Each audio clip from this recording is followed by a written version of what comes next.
So Bobby, tell us a little bit about how you got your start in the citrus industry. Well, I just come back out of the service, and I went there and went to work in April of 1956. Was this at DeSoto Yeah, Canning Company? I went to Soda Canning Company. I went into the label department. Then I took over the label department, and all shipping and all labeling took over that to start with, all the warehousings. And when you And say the labeling, what exactly did that entail? This label right here where you put it on the cans, Okay. it goes through a labeling machine. The machine puts the label on it and it goes down to a boxing machine where it's put back in the boxes. Then it comes off onto a belt, goes through what we call a case gluer. It glued the cases together where the lids would be down and glued them together. Okay. Then it went through a press and went out to the end, go to the warehouse to be stacked off to go to the box cars or the trucks where we was loading at. That's where we went on it, yeah. That's called the label department. And was the canning company right there by the railroad tracks then? It's by the railroad tracks.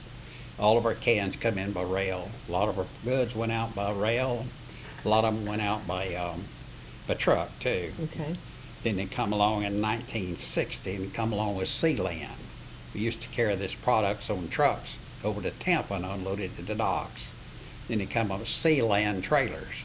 So we loaded on the trailers and they'd pick them up and take them back, take them off the chassis and set them on the boats in. That's the way they started doing it. Eliminated a lot of labor, handling goods is what it was. Now, was Moonkiss your only brand? No, we packed for other people.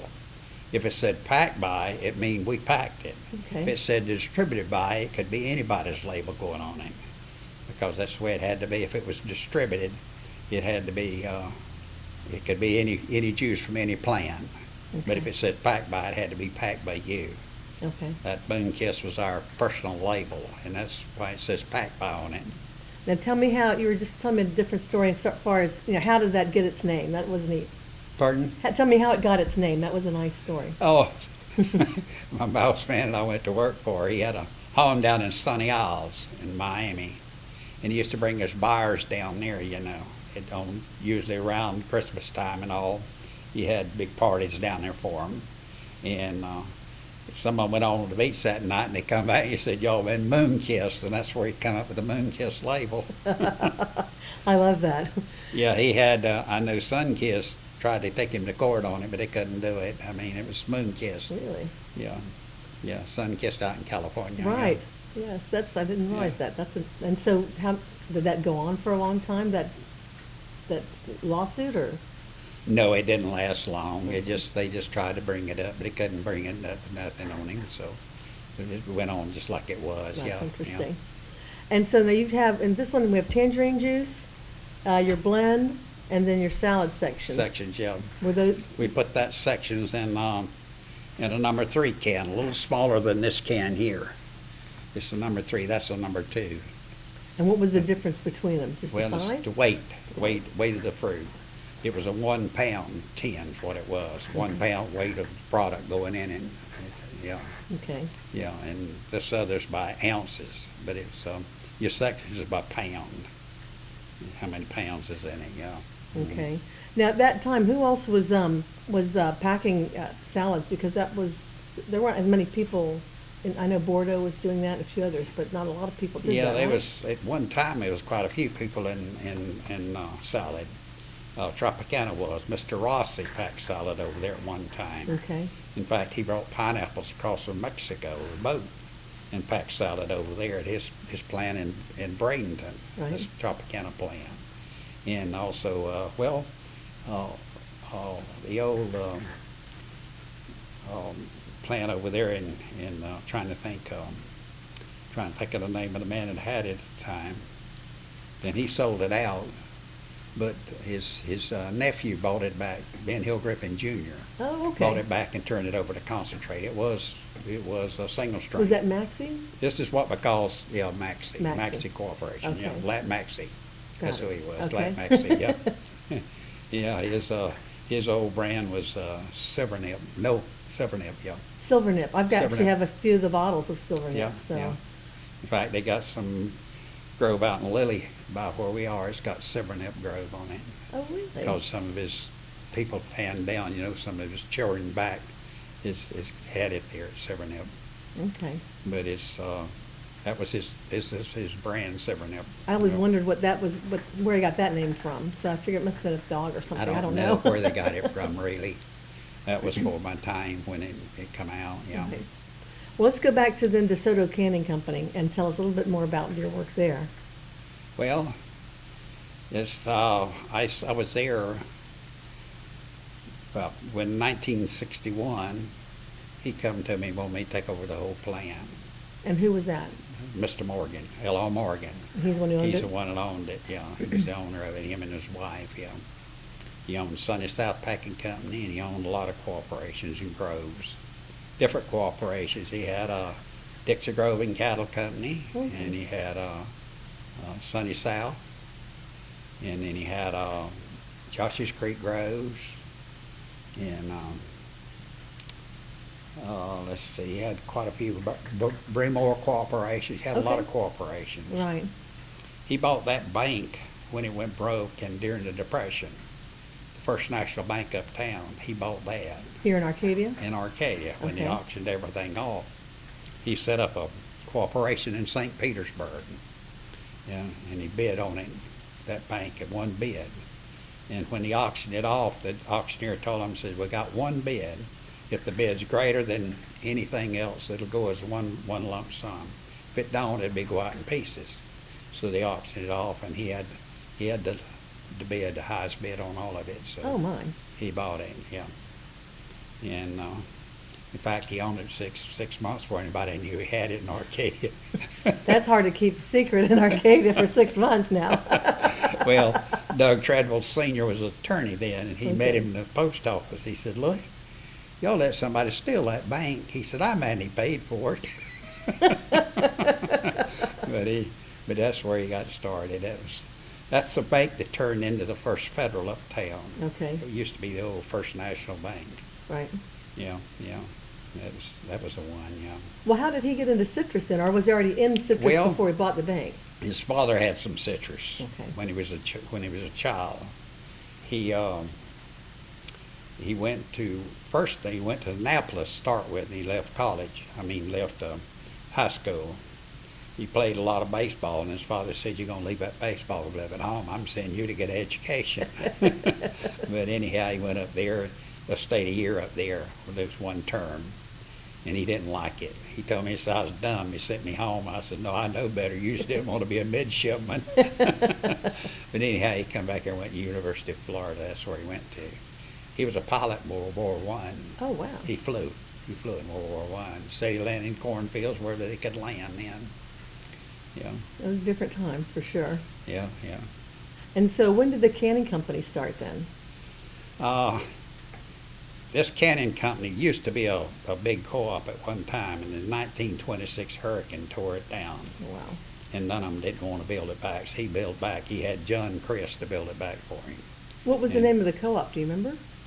It was, pardon? Do you remember what the name of the co-op was at the time before? No, I don't know what it was. Just It curious. just had different labels. Okay. We had some of the old labels there, but it was different ones. What it was just a byproduct, running a byproduct from chilled juice. There wasn't that much canning going on at that time. Right. And then he opened it back up. We had section line. We had we run sections and juice, grapefruit sections, and also salad sections, in different size cans. Okay.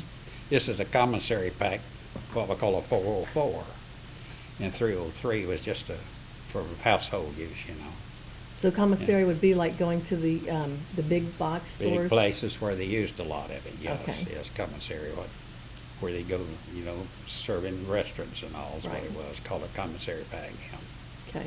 yeah. And I worked there to 1961. He wanted me to take over the whole plant. Oh, wow. So I took over the plant and ran it till we shut it down in 1974. It was the last year we run. We run sections of last year in 1973. And it got to where you just couldn't get the labor to do the work, and it got expensive. Right. And at the time, Israel had started packing a lot of sections over there. And there was quite a bit cheaper than what you could pack them for here, so that kind of drove us out of it too. Which is the same Yeah. old story, doesn't it? Right.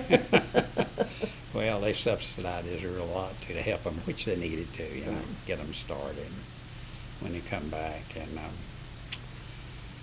it was quite an experience. And I went to the first 4 or 5 years I was there. It just kept adding to me into the maintenance and over to doing everything else. And then that's when he asked me to take over the plant. And so what were some of the changes that you had take place during your time as running it? Well, we had several changes. Had the water pollution deal, you know. You couldn't dump it into the creek or anything else. Right. So we had to go with a spray fill. Everything had to go in that tank. We had Fitzgay out of Orlando to come in and engineer it for us. So we kept all of our water, you know, come in contact with the fruit, had to go in the spray fill. Okay. Then we got into air pollution, which we had to go with another feed mill and go with the molasses, put the molasses back on the fruit, on the juice. And you had to have a cleaning area up in the stack, the water sprayed back in there to take care of all the dust. You had to have a stack test on it to make sure that you wasn't polluting the air, yeah. And that was with the feed? That was feed mill, Right. yeah. Citrus pulp, yeah. Yes. Now, is that something, I don't remember when that started. I know that the byproducts started fairly early, I guess, in terms of everything else. Byproducts is on the feed was, the first feed mill they put in was in the 40s. Okay. And the first feed mill that Soda County Company had was in the 40s. And I talked to the man, he was in the feed mill business, that come up with the liming. The liming taking the patent out where they could squeeze the juice out of it. Okay. In other words, where they could squeeze it. It wouldn't be slick. And he come up with a lining process. Then he tried to patent it, and he got in a lawsuit with the state because the state said, you work for us when you done it. So finally, they offered him, said, we'll give you $1 a ton for all the feed it'd do it if you'd take it that way. He wouldn't do it. And he told me, he said he'd been a millionaire many, many times if he'd have done that. Who was but he that? lost it. Who He was lost that? the Do you lawsuit. remember what his name was? God. Because he was with the university, with IFAS, right? Yeah, he worked with the state too Right. on that. That's where he come up with the lime. And I know his name, but I can't pull it up on my mind. I mean, I'm the same here. I remember thinking, Yeah. hearing about how it was developed Yeah. and Yeah, through the yeah. IFAS labs, I think, or Yeah, USDA, yeah, one of the two. Yeah. But I didn't realize that they wouldn't let him benefit from that since. Well, he Same thing with the concentrate guys, though. when they tried to settle with him, you know, say we give you $1 a ton on every ton of citrus pulp was run. At that time, it was a lot of citrus pulp run. It was over 200 and something million boxes of fruit. Oh, wow. You had a lot of pulp. Should have taken the $1. He should have taken $1 a ton, but he didn't. He said that, but he Oh, didn't no. take it. But he was still in the feed mill business when he passed away. Was he? Yeah. Yeah, That's he put that interesting. last feed mill in for us, yeah. So, so what were some of the other changes then that you said, that you saw through that? Well, the changes at the plants, they started going to concentrate. That's what took over single strength. Right. This is what you call single strength, hot pack. And concentrate took over. The first oranges we sold for concentrate was up at Cypress Gardens Processors there in Right. Winter Haven. Yes, uh-huh. Right side the road. They had the only concentrate plant that I knew of at that time. It was a big a big outfit anyhow. Was that Bordeaux? Who was that? No, it was, they just call it Cypress Cypress Gardens. Gardens. That's all I know. Okay, I mean, I remember seeing their cans with the water skier on Yeah, it, yeah, with the label. yeah, Cypress And that's Gardens. Snively's, I think. But we sold, after the 57 freeze, we sold them to Valanches. Okay. And Mr. Morgan came down and told Jaime Adams and myself, he says, you need to go up and see how we're gonna figure pound solids. We sold fruit on pound solids, we never done that. So we had to go up there and see how they figured pound solids. And figure that out with them, because we sold it for that, yeah. And we run it on up to about 5 years before we shut the plant down. He asked me, he says, get you a plant man to run this plant, and you just take over the groves and everything. So they didn't take care of these groves. And I said, I can't do it, it's too much. It was a small operation. You had to do all your purchasing and everything yourself, and you just couldn't hardly find nobody to come in and take over it. Right. So I told him I couldn't do it. So when it got down to where we didn't have enough to run the plant again, to keep it running like it ought to, when we didn't have the oranges, didn't have the fruit, because they hadn't set a tree in 16 years. Oh my gosh. 1962 it froze. They lost a lot of trees then. But when we shut it down, he said, well, I want to see the groves brought back. He said, all we got is real estate. We ain't got no groves. He said, would you take over the groves now? If you don't, I'm going to sell them. I ain't got no real estate. You want to see them come back? I said, yeah, I'll try it. But we rode them for about 2 weeks before I told him I'd do it. And had more oak trees, and some of them you had orange trees. Oh my gosh. But it was a challenge. Now, did you already know the production techniques for citrus at that time from working in your families? I just had a small grower I brought from my father, so Right. that's all I'd done. Okay. He just had confidence in me because he knew I'd run that plant, and he knew I could handle labor and everything. And he told me, if you take them over, I'll let you do what you want to on them. So that's what we done. And How many acres were at that time? that time is 3,300 acres. That's a lot for down here, though. Yeah, but he passed away in 1975, when half of what he had went into the foundation. Half of it had to be sold to go in the foundation. What foundation? Gertrude and L.R. Morgan Foundation. Yeah, Okay. And what did they do with that? they give the money away to charity. People that needs it, churches and all. A lot Okay. of churches got it. They helped a lot of churches out. Was it strictly in this area, or was it Yeah, also well, he, down south because it was from down He south? gave some of the land too, up here to Morgan Park. That was it. Okay. The park up there, just as you go across the river bridge. Right. He owned all that property. He gave that to the county for a park there too. He owned that, and he owned it back at the Woman's Club, all that back in there, to what we call the Morgan Park. He owned that. They donated that land to the county for a park. That's what he done, a lot of it. He gave to charity a lot of it, Wow. for benefits to the county, He sounds like quite a man. Yeah. But we took the other half, and his widow got that. And Robert Summeralls, he was at the office at the time, main one at the office, and I was at the plant. And we kind of took it in charge to keep it going, Right. and put some of them under irrigation. But the freezes started coming in the 80s. We had to change.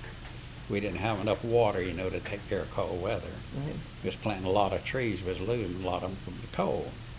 So me and Bob sat down and talked about it. I said we need to take one grove at a time, put a well in big enough to take care of microjets. At that time, microjet was just coming in, and that's what we done. It took us 20 years to get them all planted back. And And the other parts are planted with it too. Some of this grove pasture land, we turned it into groves. Yeah. so how did those fare through the freezes of the 80s then? 80s was terrible. Yeah. 81 was really one that hurt us bad. We had them under irrigation, but we didn't have enough microjet. If you had enough to water 100 acres, but you can only water 20 acres at a time, you just can't save everything. Right. And that's why we went to microjet and put in larger wells. The 80s hurt a lot of people. In fact, Steve Fudge, that's what put them out of business, I think, 83. Yes. He was in the business up there too, in Polk County or Lake County, wherever he's from. But I think it was in Polk County. yeah, Yep. anyhow, they lost there is what he done, yeah. And he went back to work for the state of Florida, yeah. Well, good thing for the state of Florida. Yeah, well, if we'd have got froze out in 83, we wouldn't have come back either. 81 really knocked us back real bad. Mm-hmm. And a lot of them trees, we had to cut them off down pretty low with chainsaws because they got killed by it with 81 freeze. But we were coming back in 83, but it didn't hurt us that bad. We had enough, irrigation to keep us going, and we built from there. But we come on up. Everything looked good. So around 2000. And the hurricanes hit then? We went through hurricanes, but the worst freeze was '89. That was Right. the worst freeze. That's when it snowed. And when I saw some snow in '57 too, but not like it did in '89. We had snow in 77 '77. in Polk County. Mm-hmm. Yeah. Yeah. It snowed in '89 here. In fact, you was freezing up there before we was freezing down here. Right. I could see the smoke coming off the ponds, and I called my son. I told him, I said, we better get these pumps going. I said, it's going to get cold. So he got all the pumps going. And 9 o'clock, about 9 or 10 o'clock, we got them all going, but he started making ice around outside edges. And I told him, I said, let's go home. And I said, we'll come back in the morning and check everything out. I went home and pulled my coat off and said, I'm watching the weather. It was Christmas Eve, and I told my wife, I said, I'll see you later. And I got up and got my coat and left. Gosh. And the next morning I come home at 9 o'clock and got me a shower again. Went right back to the Grove, said, didn't even eat Christmas dinner with them. Oh, I just had to get back. Everything was froze, iced over, and I couldn't let one of them pumps shut down. So I was riding pumps all the time. They're just checking them, making sure they're running. And that was the worst one. '89 was a hard freeze, real hard. Did you lose a lot during the 89 freeze, though? Or did the Well, microjets work? '89 freeze, we lost a lot of fruit, yes. A lot of fruit got frozen. But the trees come through it pretty good, from the water going on them, Right, You 'cause you lost had some microjets. leaves and all, but they didn't kill them back. Not like 81. Not like '81. '81 was a hard one. But we didn't have the water systems in to take care of it either. Right. A lot of people had water system, had overhead irrigation. To run that, it'd just break the tree down. Just too heavy with the ice, freeze, right? You have everything ice over you. But So then after 89, you were able to come back after that then? yeah, we was able to come back good after '89. Now, how many acres were you managing at that point? I mean, 81, you lost a lot of trees, but you started Yeah. replanting? Yeah, we come back. We was probably 1,200, 1,300 acres at that time. In 81? At '81, yeah. And then at 89, '89, I made '89's when had, it's when we were about 1,300 acres, yeah. and what was it after 81? '81,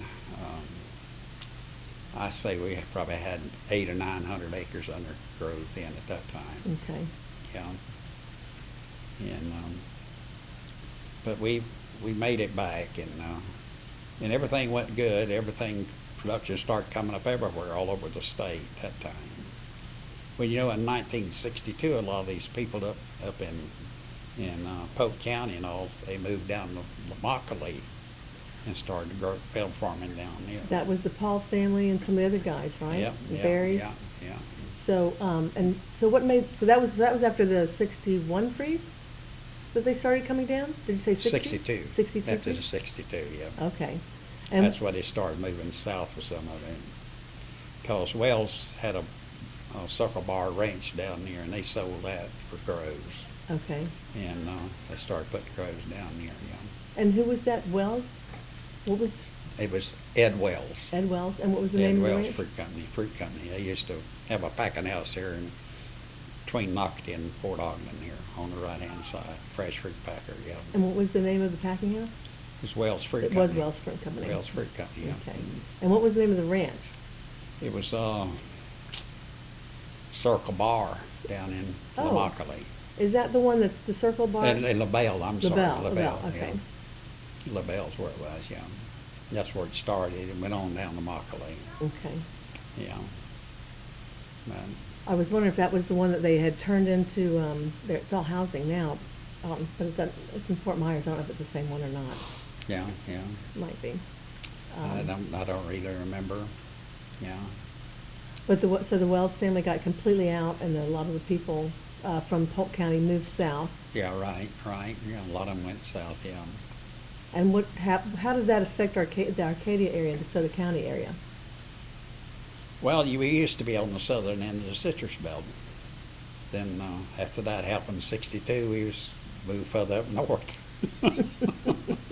We was getting further up on the citrus belt. You're close to the top now, aren't you? Right, yeah. Now, does DeSoto County, are they one of the leading counties that have citrus trees today? Well, there was, yeah, we was pretty high up with citrus at one time. Poke was the highest, but But not anymore. one time there we passed them, and Right. because their groves went down on them, yeah. Right. But we're slipping too. Everybody's slipping now on the Oh, citrus. That's with the greening, but, The greening is something else. We've Mhm. overcome canker and we've overcome everything else, but greening is really taking a toll on us. yeah, Yeah. I heard that they think they might have something in the works now that if they can just get it passed through FDA, that it might, Well, they're doing an injection now. Right. Down just below the bud union. They're making a hole in there, and putting it in there where you can just let it run out gradual. And I reckon it kills it in the roots, and it helps them. I don't know how expensive that's gonna be, or how it's gonna be, where it's gonna be feasible or not. right. I think the jury's still out on that one. But we handled it a lot of times, with the nutritional sprays and all that we done. Right. We done soil samples and leaf samples, and we fed the tree according to what they said we needed to do. That's what we done, and it was pretty successful for us. Well, that's good. And we had we was the biggest Bernia grower there was around. We had The biggest- 274 acres of Bernia that we put in. They Okay. used to call it a early Valencia when it came out with it. Then they changed it over to a mid-season, but Okay. it still is, quality's great. It's a good orange. I was going to Tropicana with it, and they had one man that bought all the Bernia juice that we had. Really? Yeah, I'd run in 7, 8 loads a day over there, and they would pull them aside. They got it all over there, and then they'd run it. And Mitch told me, he says, we got one customer don't want nothing but Bernia juice. He gets all this Bernia you put out. I wonder who the customer was. Did he ever tell you who the customer was? He didn't say. He didn't tell me. Didn't want you to go cut out the middleman. He didn't tell me. He didn't tell me what they was paying for it either. Oh, I'm sure it was a lot more than you were getting. It was funny. They had when Pepsi bought it, they had a place up in Chicago where they had all the meetings. Okay. And they called me and said, we want an orange trip. There's some oranges on it, the big one, in a tub. Bring it up here. We can set it in the hall. We want it there because we're in the citrus business too. So he said he looked everywhere and he could find one, but he couldn't find that with oranges on it. I had them Bernie out there, and he says, can I go and cut some stems on them Bernie and leave them on them and get a box of them? I said, yeah. He took them and wired them on a little fine wire where they couldn't see it. Took them up here. Did he send you a picture? And then he told him, he said, when he got through, he said, you want to try that juice? I said, yeah. So I took them in there and had them squeezed, brought it back, said, well, that's good juice. That was pretty clever. That's the only way you get a tree up here for him.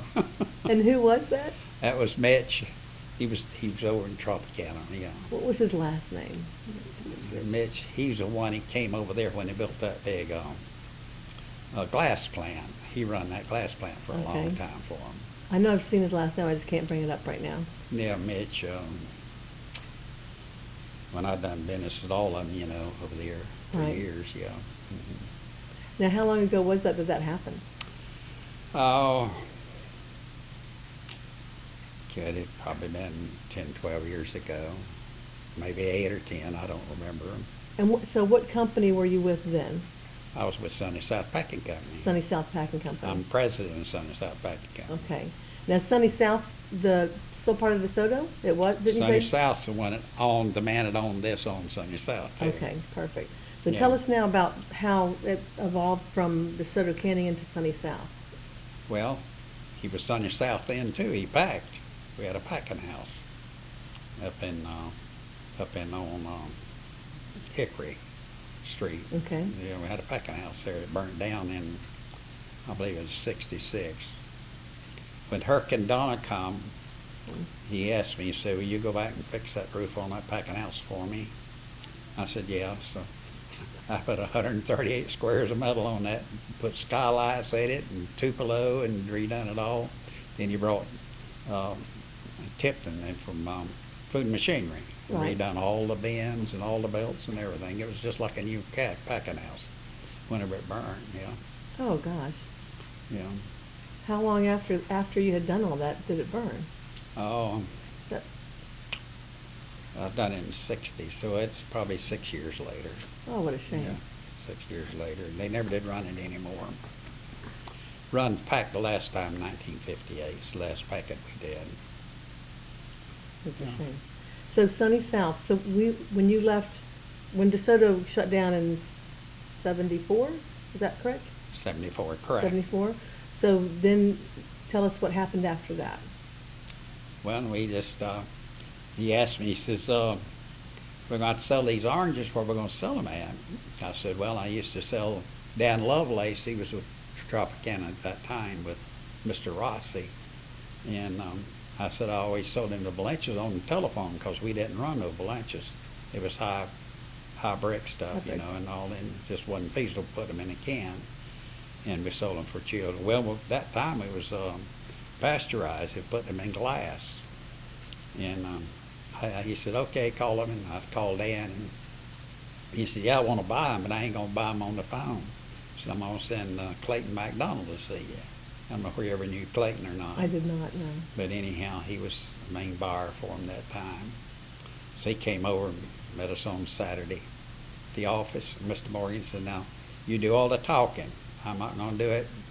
And said, if you make a mistake, I'll tell you after he leaves. I said, okay. So he came in, and I sold him the oranges. I think it was around 50 cents on the floor, and the rest of the rice.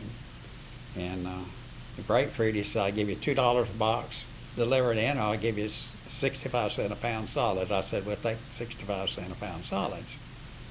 When after he left, he said, you made one mistake.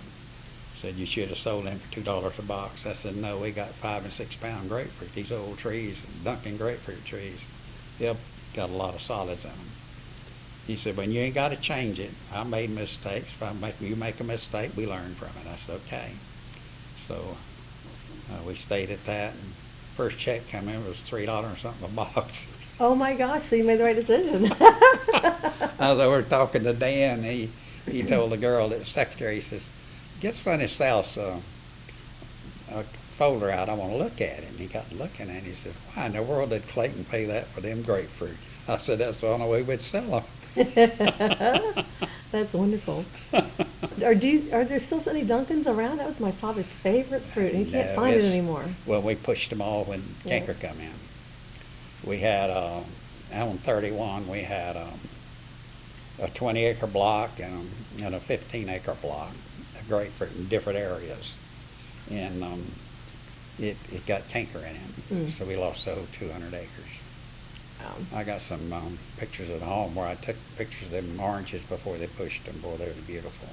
You can't believe what a grove looked like then. And it's frustrating now because they're not pushing them anymore, and you wonder how long you could have lived with that. And Yeah, well. in hindsight's 2020, I guess. Well, it's Yeah. the bad part, you know, they just didn't think they could ever beat it, but we did.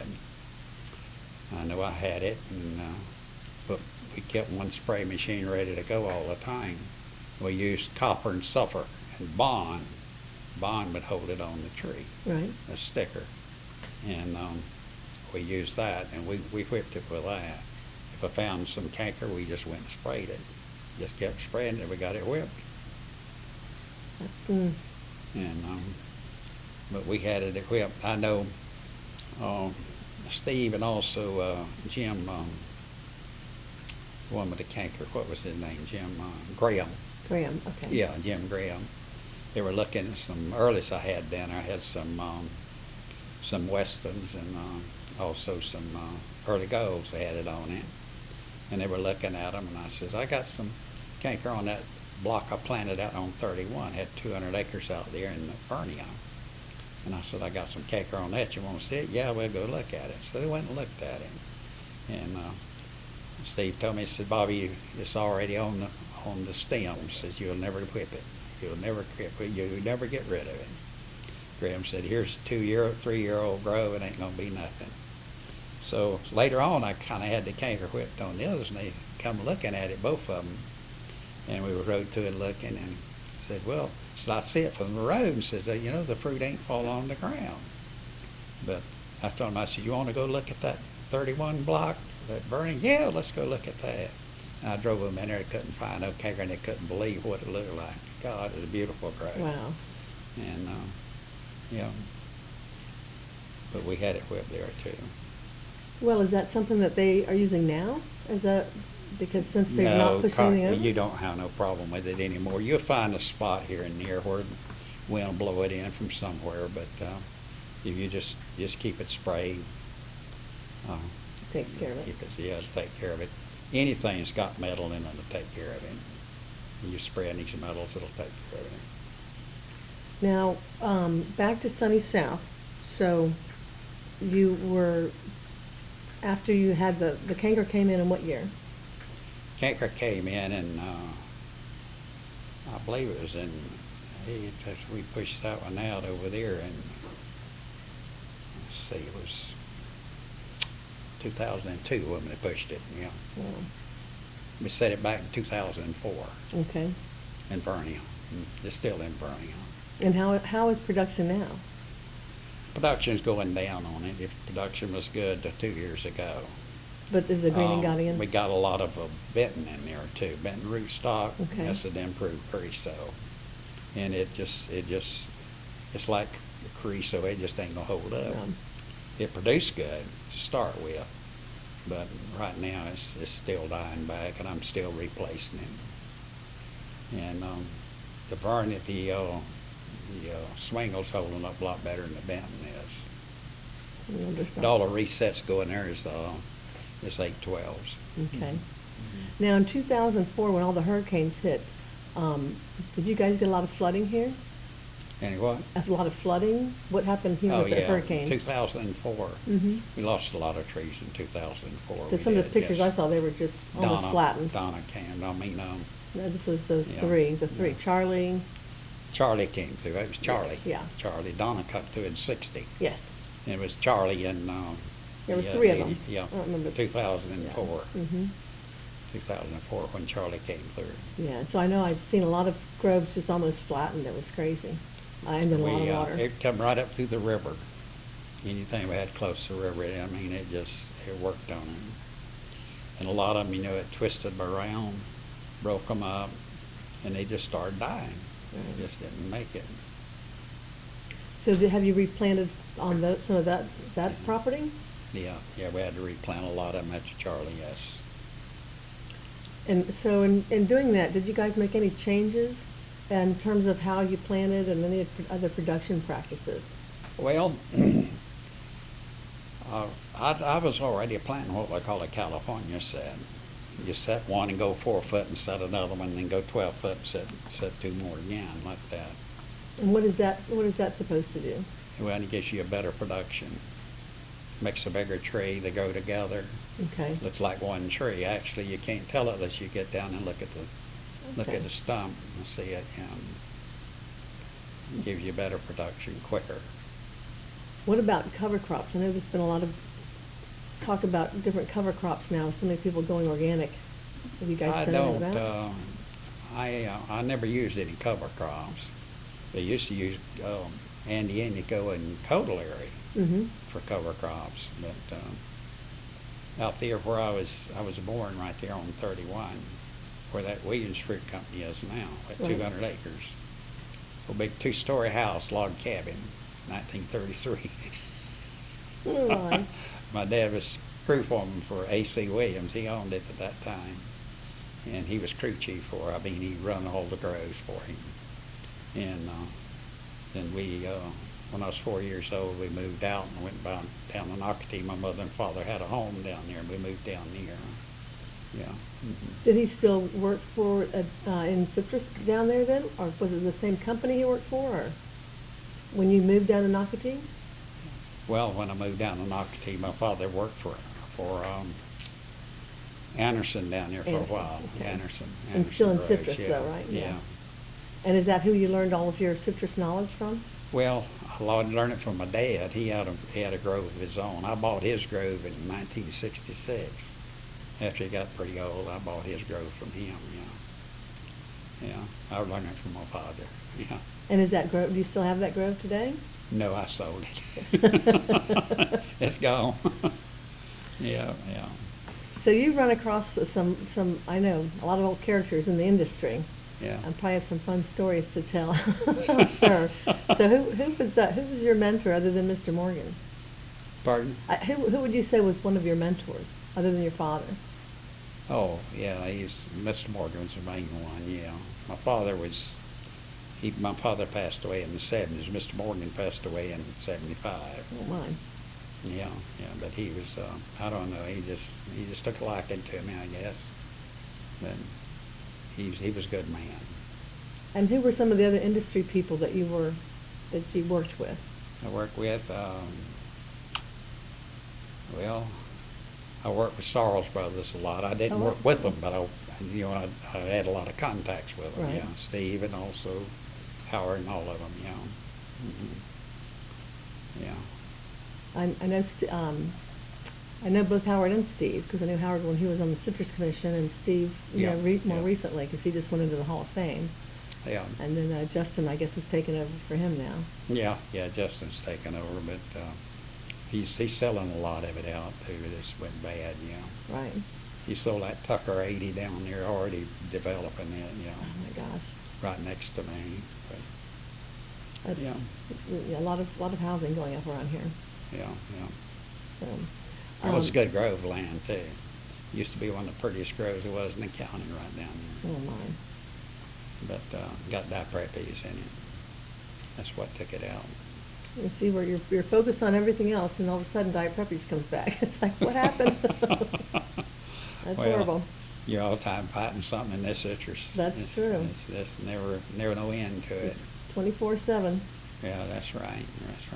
The first greening tree they found in this county, they found it in our grove right there on Airport Road. Oh no.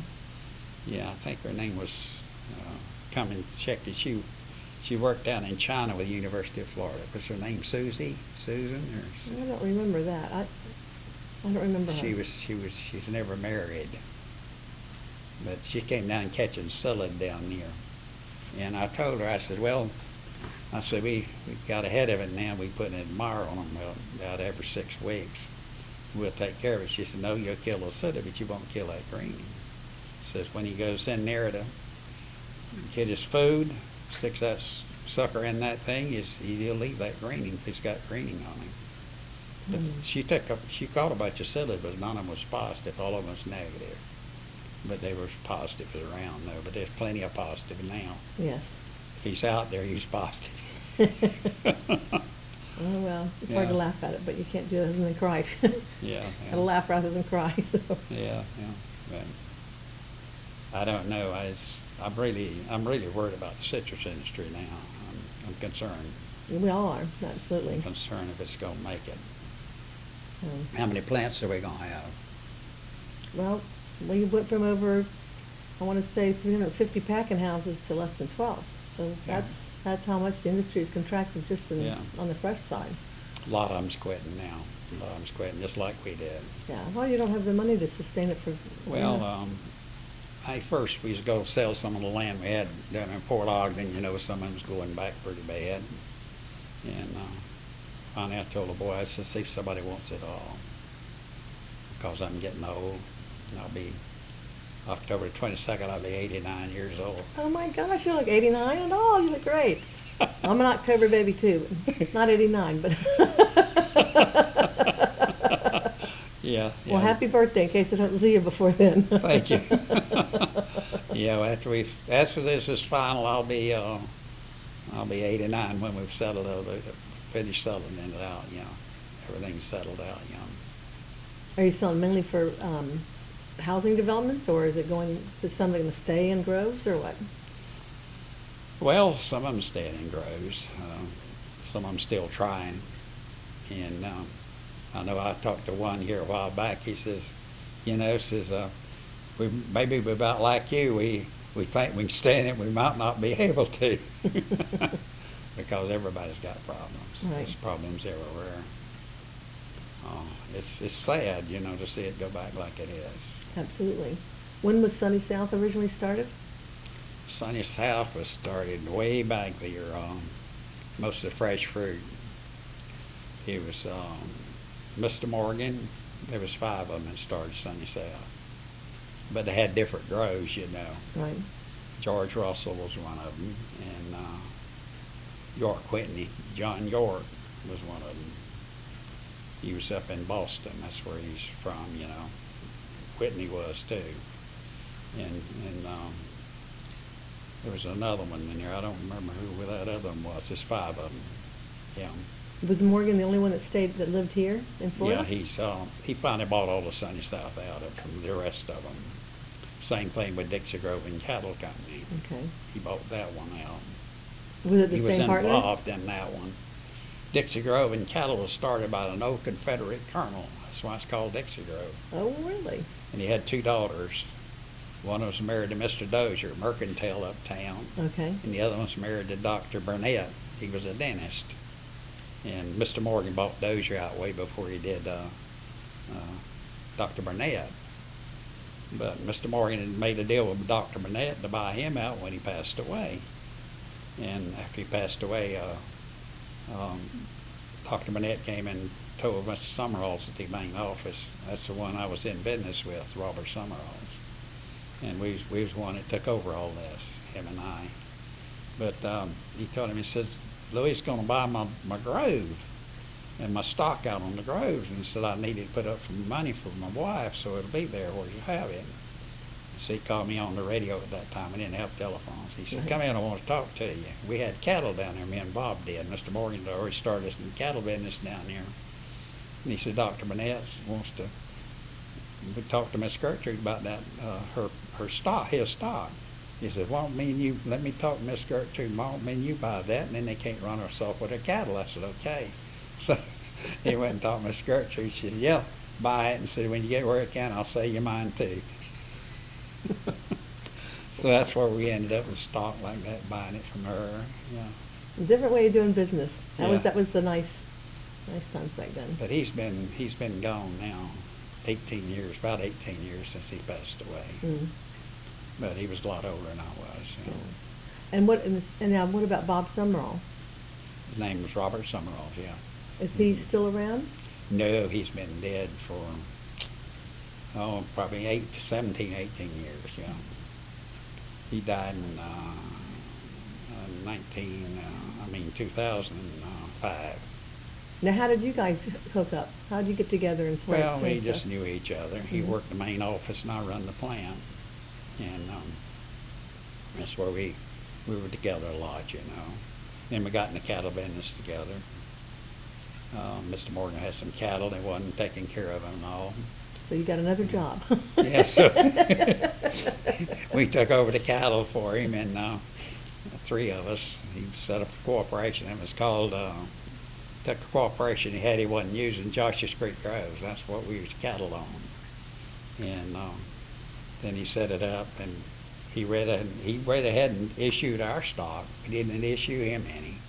Oh. So when he passed away, Robert told Miss Gertrude, said, you got some stock that hadn't been issued to it. She said, I don't want no cows. You boys have them. Oh, my gosh. So we gave that stock to my wife and his wife, so it made 4 of us then, yeah. Well, that worked out well. Absolutely. Yeah, yeah. So, well, Mr. Morgan sounds like quite a man. He was quite a man. Yeah. He was a very intelligent man. He was a businessman.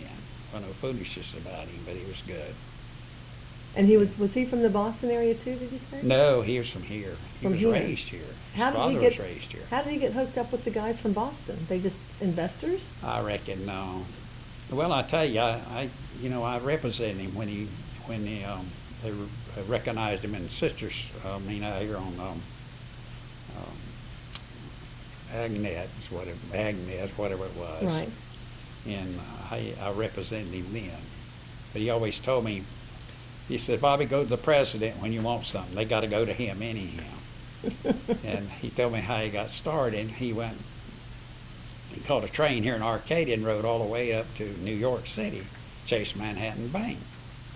And he walked in there and told the receptionist, said, I'm here to see the president of the bank. She said, you got an appointment? He said, no, I don't have no appointment. I rode the train from Arcadia. I come to see the president. Can you see somebody else? You can't see him. I said, no. I came all the way to Arcadia from Arcadia. I'm going to see him before I leave here. So he went over and sat down in the lobby. She tried to get him to go someplace else, and he wouldn't go. About 3 o'clock, she come over and says, catch the elevator and go up a certain floor, and the man will meet you there and take you to his office. So he did. He said, I went up there. They opened that door. Here was a man sitting in a big old oak desk and a big old plush leather chair, and he looked at me and says, you come to buy my bank? He said, is it for sale? So he said, sit down. So he sat down and he said, you talk my business. So when he left there, he had credited $50,000. That was a lot of money then, back in the Depression. But that's the way he got started. And him and Mr. York up there bought a lot of groves together too. They had some groves together. When Mr. York died, then he bought his widow out. Yeah, paid her for the groves. Yeah. I didn't know Mr. York at all. Yeah. So was he was here in Arcadia as well then? Yeah. Okay. Yeah, he owned a lot of property here. Yeah, he did. Yeah. Did he grow up in Arcadia? Yeah, he was raised in Arcadia. Okay. Sure was. So was he a competitor for you guys? I guess he was. Yeah. Well, yeah, he's been dead a long time now. Mm-hmm. 75, yeah. Oh, yeah. Yeah. So that was right after you shut down DeSoto Canning Company then? Yeah. We'd been shut down about a year when he died. Right. But he told me, he said, if I take over the groves, I'll let you do what you want to. And he did. He done good. That was good. I know I put a rain gun out on 31. We had an 8-inch well there, and I put a pump in it and put a rain gun there. When the trees were so tangled, you couldn't get a rain gun through it, so I had to hedge every road the rain gun went down to make it go. And I got ready to hedge that Dixie Grove down there. And he come down that morning at 7 o'clock, the shop where I was at, and he says, we ain't gonna cut that grove. I said, you cut it, you'll kill it. You'll kill an old man if you cut on him. I says, get my truck. I got him in my truck and I carried him out there. Growth hanging about 1.5 foot, 2 foot, just green growth where it's hedged it. I said, what'd that look like? He said, my God, what you do to this? I said, I cut it. You hedged this grove? I said, no, I hedged every middle the rain gun go through's all.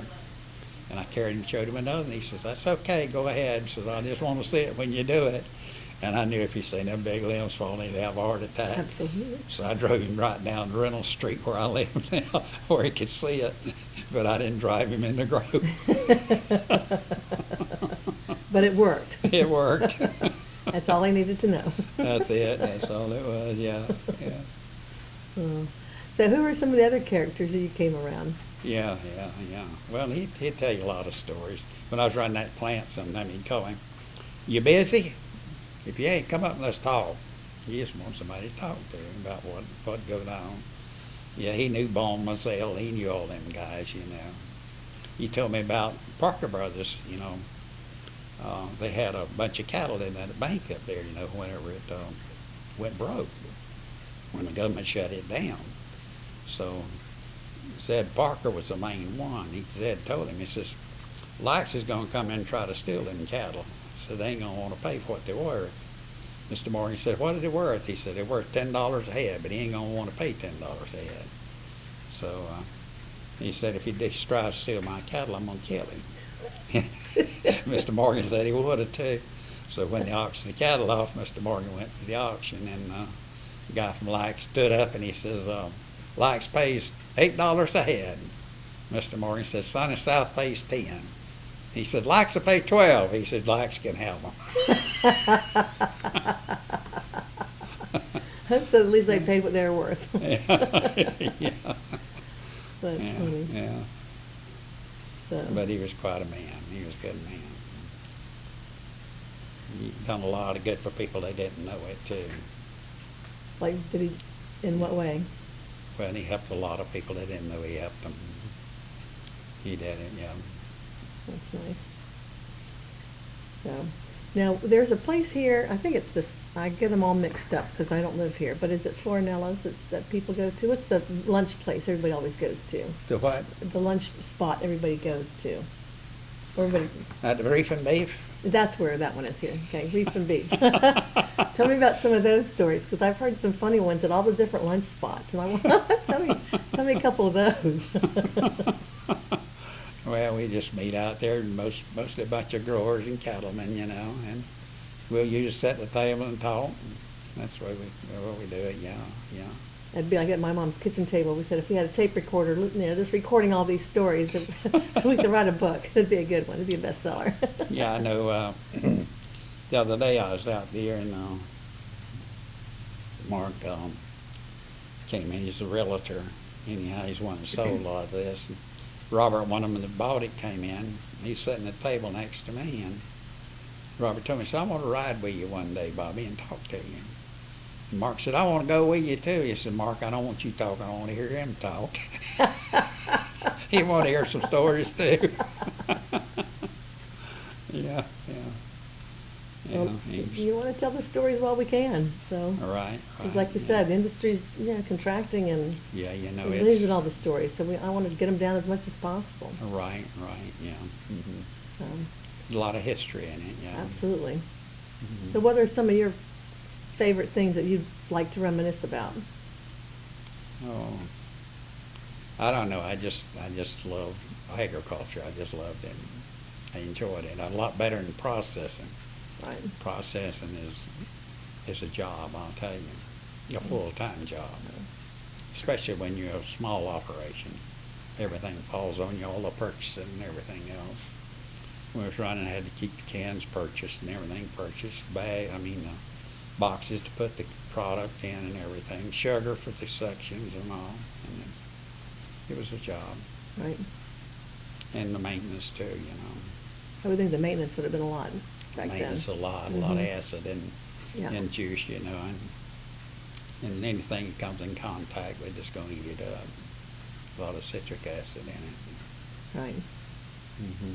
And when you first started, were you already doing the byproducts then, or did you add that? I don't remember. The what now? When you first started at the canning company, were you already doing the byproducts then, the feed mill? Was that already in place? It was there when I went Okay. there. Yeah, they Okay. already had a feed mill. It was a Quonset hut. It was inside of a Quonset hut, and It was nice. Donna tore it down. Quonset hut Oh, blowed okay. it down. We had to put another building up near you. Okay, Yeah. yeah. That was in the 60s. Yeah. Took a lot of roofs off everything. I was living in well, it's O'Galley then, was its own little town. We were a block from the beach, because we walked to Yeah. the beach. And we had a hurricane party. My mom and dad and aunts and uncles all clustered in there and hang Yeah. out the cards and a hurricane lamp, because we're stuck here. We got to keep awake. Right. Because if that yeah. roof goes, we've got to be protecting the kids. Right, yeah. Uh-huh. So it was Yeah, scary. Donna was pretty rough. It was scary. Yep. It was pretty rough, yeah. So, and then we were in Charlie when it came through, and my mother used to call all the kids Charlie because she couldn't remember the names. Yeah. And so Corey said, we're celebrating her 75th birthday, and that's when Charlie came through. I said, "Mom, this is on you." But we were there with her. They all still Right, came to the right. party. They left early, but they came. Right, yeah. So, Uh-huh. but that was a tough go there. Yeah, Charlie was a tough one, yeah. Mm-hmm. Yeah. We took the blonde of it right through here, yeah. So, I went to the adjuster when he came over. He came across the river. He told me he done Andrew down there when we went through Miami, down in that area. right. He told me when I come across the river, he said, "Well, this is another Andrew. It was small, but it was tight." Because he could see what damage it had done, you know. It was bad. Well, how do you clear out from something like that? I mean, that was underwater and all the trees were just twisted and thrown to the ground. And Yeah. Well, the worst water we had was in Irma. Irma's the one that put 16 inches of rain on us. Okay. I knew next morning, I left the house and went out there to 31 to check that grove.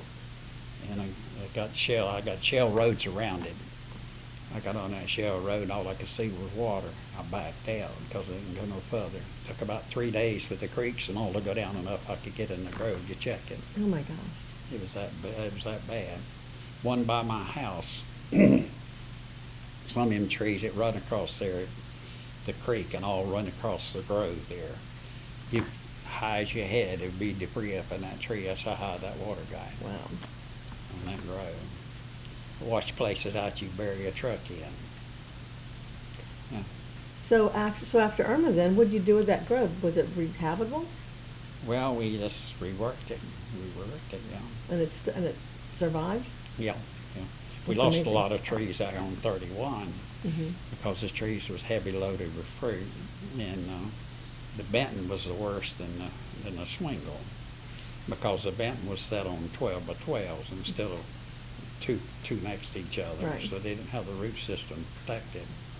But the Benton, we lost about 1,500 trees blowed over it.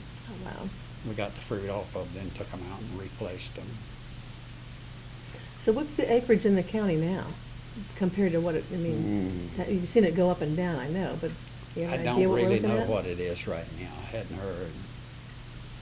Is there a lot of what it is. replanting going on here? Because I know some of the big corporations have come in and are, putting some Yeah. in, but, Yeah, it's been replanting done, but I don't know how much more is gonna be done.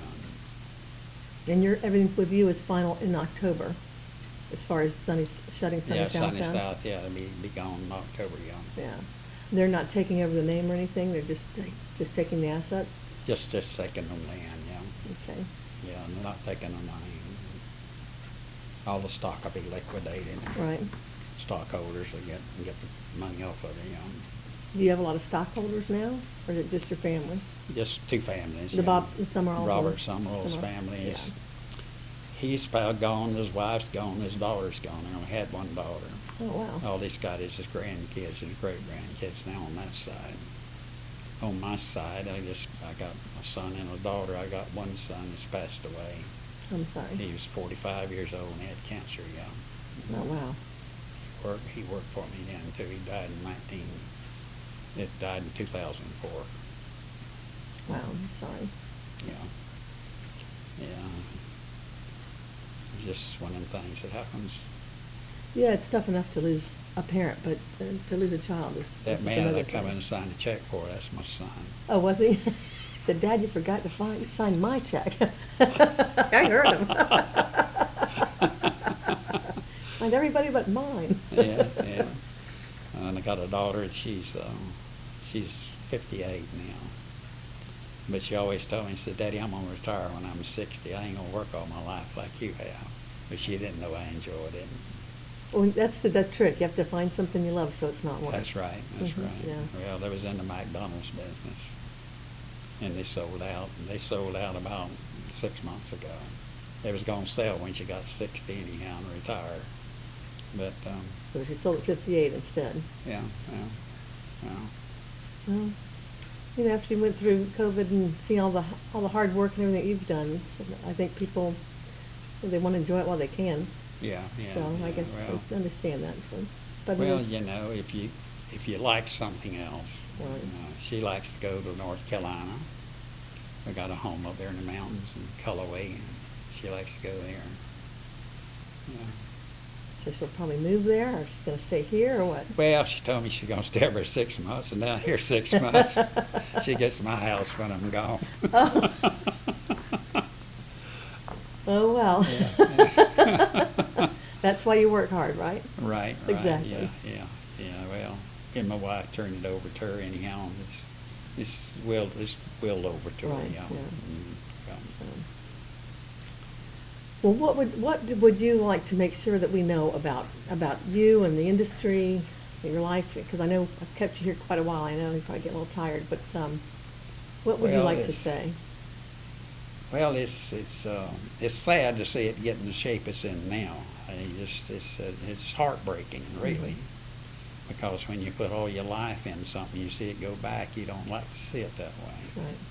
You like to see a beautiful grove. It's nothing no better to me than see a beautiful grove or a pretty bunch of cows. Absolutely. I like to see them that way. It's not the money part. It's what it looks like. Right. Yeah. But we went through a lot of it. We went through Trestasia. They said Trestasia would wipe us out. It didn't do it. They said canker get us. It didn't do it. Diprepes was rough, but we got through them. Well, greening come along, it just ain't been able to get rid of it. Yeah, they thought they'd find a cure by now. That was the one thing they thought that they would be able to get through because it was just a Right. bug. Yeah. So that was the one thing we didn't, after everything else we've been through with the Yeah, freezes. I know when and Greg Carlin was here, he was working through canker. He called me one day, he says, Bobby, meet me down there at the McClenathan Grove on the airport road. I said, I want to show you something. He said, it ain't canker now, don't worry. So I met him down there and said, they got a greening tree in this place right here. They stopped over, it was checking one every section, Right. trying to see if it had greening. They parked over by my side because there's a driveway going in there, and walked across there looking at the trees over there. They came back and looked at that tree, and he said, that looks like green. They pulled samples from it, and it was a green. Oh, no. He said, you got a positive tree. And Steve came down, and I took a hacksaw and cut it down. I mean, a pruning saw I had in the truck. And Steve said, you want me to cut it? I said, no, I'll cut it. We cut it down then. And then on 31, when they said cut them out, we cut 200 of them out of 31 there. They had greening in them. Next year you had 2 or 3 times that many to cut, so we didn't cut anymore. I said, I'll just try to spray them and do what I can Right. overcome it. Because cutting it out wasn't doing it. It Yeah. just probably dislodged all the bugs and made them spread. Yeah. Murray Boyd, he was beating it too down there. You remember Murray? Murray Boyd, yeah. Yes, He's from Winter Haven too. I remember Mary.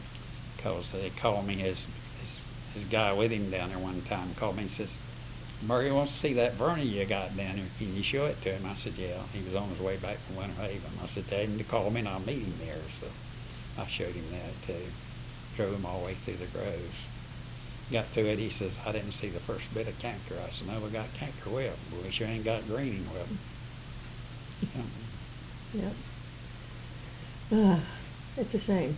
Let's just Yeah. hope they come up with something. Yeah. Because I can't imagine Florida without orange trees, citrus No, trees. it's, when used to, olden age, you could set a tree and fertilize it and take care of it, and it would grow. Right. You didn't have no problem.